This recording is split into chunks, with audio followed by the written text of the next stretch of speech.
मेरे ख्याल में आगे इसका हल निकलेगा। ऐसा हम हमेशा इस स्टेट में नहीं रहेंगे। लेकिन आप भी मानेंगे कि मेरे लिए मुश्किल होगा, मेरा अपना फॉरेन ऑफिस को कन्विंस करने मुश्किल होगा कि मैं इनको कहूँ आप जाके किसी मालिक के साथ आप बातचीत करें, जब उन्होंने दिखाया है अपने एक्शंस के थ्रू कि वो किसी बायलैटरल एग्रीमेंट का हिस्सा के रिस्पेक्ट नहीं करते, इंटरनेशनल लॉ को रिस्पेक्ट नहीं करते, United Nation Security Council resolution को रिस्पेक्ट नहीं करते, तो उस सूरत हाल में the onus is on India to create an environment conducive to talks. ऐसा तो नहीं है कि दहशतगर्दी शुरू हुआ 2019 में।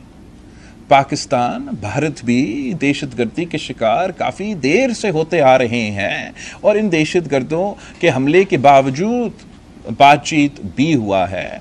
अब हम दोनों ने ये फैसला करना है कि क्या हम इन दहशतगर्दों को, इन इंतहा पसंदों को, इन नॉन स्टेट एक्टर्स को पाकिस्तान और भारत के अवाम की किस्मत के फैसले करने देंगे या हम खुद अपना मुस्तकबिल का रास्ता तय करेंगे।